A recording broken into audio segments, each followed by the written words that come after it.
लोग कहते हैं कि आज तक आरसीबी ने कोई भी टाइटल नहीं जीता। बात सही है, सच में आरसीबी ने आज तक कोई भी टाइटल नहीं जीता, लेकिन यह बात भी सही है कि एक बार यही आरसीबी उस टाइटल को जीतने से बस कुछ ही इंच दूर रह गया था। मानो हाथ में ट्रॉफी उठा ही ली थी कि किसी ने लास्ट मोमेंट पे वो ट्रॉफी उनके हाथ से छीन ली। आज इस वीडियो को एंड तक देखना, क्योंकि आज की वीडियो में मैं उस मैच की कहानी आप लोगों के लिए लेके आया हूं जिस मैच ने आरसीबी से उसका ये सपना आने वाले कई सालों के लिए खींच लिया था। जिस मैच को आज भी आरसीबी बार बार मुड़ के निहारता हुआ कहता है कि काश उस दिन हमने ये गलती ना करी होती तो शायद 7 साल पहले ही हम आईपीएल जीत चुके होते।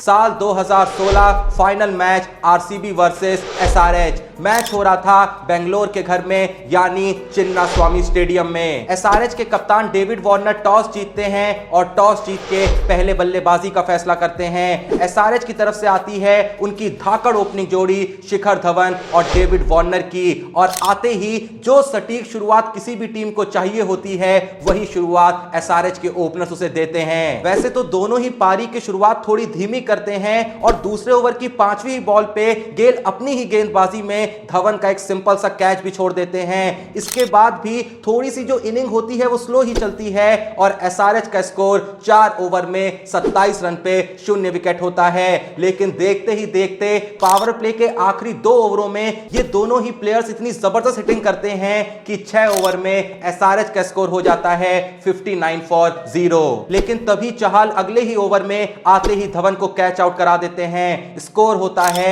6.4 ओवर में 63 रन पे 1 विकेट। पर वार्नर अब भी वहां खड़े थे और जब उनकी पारी का 9वां ओवर चल रहा होता है उसी ओवर में डेविड वार्नर मात्र 24 बॉल के अंदर अपना 50 कंप्लीट कर लेते हैं। वो एक परफेक्ट एग्जांपल सेट कर रहे होते हैं कि एक कप्तानी पारी वो भी फाइनल के अंदर कैसे खेली जाती है। लेकिन तभी दूसरे एंड पे 4 रन पे खेल रहे हेनरिक्स जॉर्डन का शिकार बन जाते हैं। एसआरएच का स्कोर 9.4 ओवर में 97 रन पे 2 विकेट। और अब एंट्री होती है सिक्सर किंग युवराज सिंह की। अब जब युवराज सिंह और डेविड वार्नर जैसे बल्लेबाज पिच पे खड़े हों तो भला दुनिया का कौन सा बॉलर है जो रन गति को रोक सके। तो बस चौके छक्कों का सिलसिला शुरू हो जाता है। वो तो शुक्र है कि 14वें ओवर की तीसरी बॉल पे डेविड वार्नर 37 बॉल पे 69 रन की एक शानदार कप्तानी पारी खेल एक ढीले तरीके से अपना विकेट फेंक देते हैं। पर डेविड वार्नर का विकेट क्या गिरता है, मानो युवराज सिंह अपना 5वां गियर ऑन कर देते हैं और देखते ही देखते उस मैदान पे चौके छक्कों की बरसात होने लगती है। लेकिन आरसीबी की सांस में सांस तब आती है जब एसआरएच एक के बाद एक 2 बॉल पर पहले हुड्डा और फिर युवराज का विकेट खो देती है। स्कोर होता है 16.1 ओवर में 148 रन पे 5 विकेट। अब यहां से आरसीबी को लग रहा था कि वो बहुत आसानी से एसआरएच को 190 तक रोक सकती है, लेकिन वो कहते हैं ना कि कुछ भी पालो पर गलतफहमी ना पालो, क्योंकि इस गलतफहमी को दूर करने के लिए एसआरएच की तरफ से एक ऐसा बल्लेबाज आने वाला था जो पूरी की पूरी कहानी बदलने वाला था। तुम सोच रहे होगे कि ऐसा कौन आने वाला था, चिंता मत करो, बताता हूं। पर वो देखने से पहले देखो, मैं जानता हूं कि जितने लोग भी मुझको देखते हैं वो बहुत ही खास लोग हैं, तो खास लोगों के लिए कुछ खास ऑफर्स भी बनते हैं ना। तो जी हां, स्पोर्ट्स बस 11 लाया है खास मौका जीतने का, करोड़ों के इनाम और कैश प्राइजेस। अभी डिपॉजिट कीजिए स्पोर्ट्स बस 11 में 50 रुपए से 1000 तक कोई भी अमाउंट और यूज करिए हमारा कूपन कोड वेलकम 100 और पाइए 100% का बोनस। बाकी देखो, जैसा कि तुमको पता ही है कि यहाँ पे साइन अप करते ही 750 रुपए का बोनस मिल जाता है और ये चीज दुनिया के किसी भी ऐप पे नहीं मिलने वाली। बाकी इंडियन T20 लीग में गिव अवे कॉन्टेस्ट में बनाइए अपनी बेस्ट टीम और जीतिए फ्री में 2 लाख तक के कैश प्राइजेस। उसके अलावा यहाँ पे डायमंड लीग भी है जहां पे 50 लाख का एक बड़ा प्राइस पूल है जो 80% विनर्स में बंटता है। साथ ही यहाँ पे मेगा लीग खेलो और जीतो 1 करोड़ तक के एक्साइटिंग कैश प्राइजेस। स्पोर्ट्स बस 11 पे प्राइवेट लीग क्रिएट करो और अपने पंटर लोगों के क्रिकेट स्किल्स को करो चैलेंज। साथ ही लीग होस्ट करने पे आपको मिलेगा इंस्टेंट 10% का कैशबैक। बाकी यहाँ पे इंस्टेंट विड्रॉल है, 100% सिक्योर है, 24/7 का चैट सपोर्ट है जो इसको बनाता है सभी ऐप से बिल्कुल अलग। तो बस देर किस बात की है, डिस्क्रिप्शन में दिए हुए लिंक से स्पोर्ट्स बस 11 ऐप को डाउनलोड करो और साथ ही डिस्क्रिप्शन में टेलीग्राम चैनल का लिंक मौजूद है जहां पे सारी डिटेल्स आती रहती है, टीम वगैरह सब कुछ आ जाती है। तो अभी जाके टेलीग्राम चैनल को ज्वाइन करो, स्पोर्ट्स बस 11 ऐप को डाउनलोड करो और उसके बाद अपना हर सपना पूरा करो। तो वापस चले अपनी स्टोरी पे। जैसा मैंने आपको बताया कि जब आरसीबी एसआरएच के एक के बाद एक लगातार 2 विकेट झटका देती है और एसआरएच का स्कोर 16.1 ओवर में 148 रन पे 5 विकेट होता है, तो आरसीबी को ऐसा लग रहा होता है कि वो यहां पे एसआरएच को 190 के अंदर रोक देगी। लेकिन तभी पिच पे एंट्री होती है बेन कटिंग की। अब उसके बाद भले ही दूसरे एंड से विकेट गिरते रहे, पर बेन कटिंग एक एंड पे खड़े छक्के लगाते रहे और वॉटसन के द्वारा फेंके गए पारी के आखिरी ओवर में तो बेन कटिंग ने 3 छक्के और 1 चौका लगा आरसीबी के सामने 209 रन का विशाल लक्ष्य खड़ा कर दिया।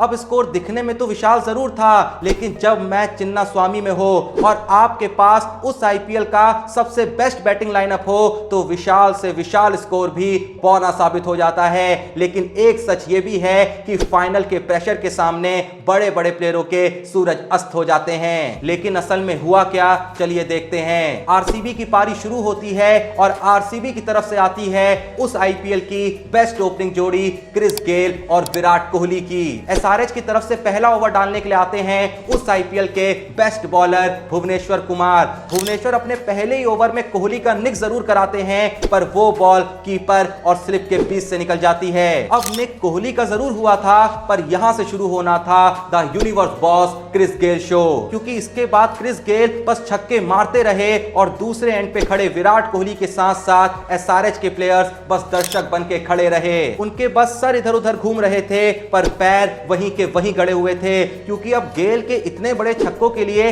कोई दौड़ के कर भी क्या लेगा। देखते ही देखते क्रिस गेल ने 25 बॉल पे 50 जड़ दिया और उस वक्त पे आरसीबी का स्कोर होता है 6.1 ओवर में 65 रन पे 0 विकेट। और वहीं पे विराट कोहली का स्कोर होता है 10 बॉल पे 12 रन। 90 ओवर की पहली बॉल पे कोहली ने एक और कैच पकड़ने का चांस दिया, पर वार्नर ने वो भी मिस कर दिया। पर गेल के आगे हर बॉलर बेबस हो चुका था।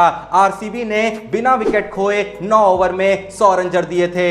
एसआरएच को लगने लगा था कि इतने रन मार के भी उनका स्कोर छोटा पड़ने वाला है। उसी पारी के 11वें ओवर की दूसरी बॉल पे एक बार फिर से कोहली का निक लगा, तो मुस्तफिजुर ने उस मैच में तीसरी बार कोहली का कैच छोड़ दिया। शायद किस्मत भी यही कह रही थी कि एसआरएच वालों, आज तुम्हारा दिन नहीं है। पर ऊपर वाले का शुक्र था कि उसी की अगली बॉल पे जब क्रिस गेल का निक लगा, तो विपुल शर्मा ने वो कैच नहीं छोड़ा और क्रिस गेल 38 बॉल पे 76 रन की एक तूफानी पारी खेल पवेलियन लौट गए। स्कोर हुआ आरसीबी का 10.3 ओवर में 114 रन पे 1 विकेट। लेकिन गेल गए तो गए, सामने से डिविलियर्स आ गए, पर डिविलियर्स बस एक तरफ से खड़े रहे और कोहली ने चौके छक्कों की झड़ी लगाना शुरू कर दिया।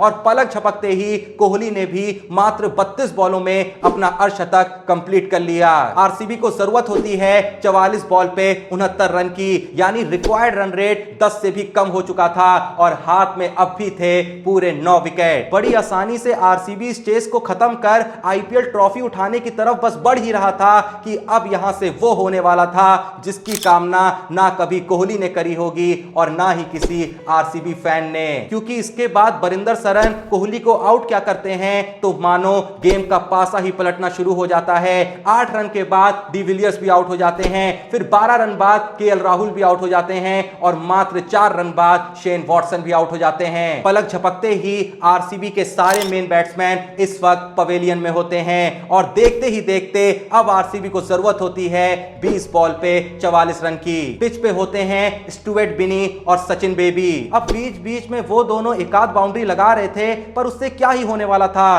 क्योंकि देखते ही देखते रिक्वायर्ड आ चुका था 12 बॉल पे 30 रन। आरसीबी की जो इकलौती उम्मीद स्टुअर्ट बिनी पे टिकी होती है, वो भी टूट जाती है जब स्टुअर्ट बिनी 2 रन लेने के चक्कर में रन आउट हो जाते हैं। और जब 7 बॉल पे 25 रन की जरूरत होती है, तो सचिन बेबी एक जबरदस्त छक्का लगा के वापस से आरसीबी की उम्मीदों को जिंदा कर देते हैं। लेकिन आखिरी ओवर में जब जरूरत होती है 18 रन की, तो वो ओवर डालने के लिए आते हैं, जैसा मैंने कहा, उस सीजन के बेस्ट बॉलर भुवनेश्वर कुमार। अब भुवी एक के बाद एक सटीक यॉर्कर मारे जा रहे होते हैं, लेकिन उन यॉर्कर्स का जवाब उन दोनों ही बैट्समैनों में से किसी के पास नहीं होता है और इसी के चलते आरसीबी वो मैच 8 रन से हार जाता है। और आरसीबी उस दिन सिर्फ मैच नहीं हारता है, बल्कि सेम टाइम पे वो अपना सपना भी हार जाता है। वही सपना जिसका इंतजार ना जाने कितने सालों से अब तक आरसीबी के फैंस कर रहे हैं। लेकिन इस मैच का अफसोस आज भी विराट कोहली रही और आरसीबी फैंस को होता रहता है,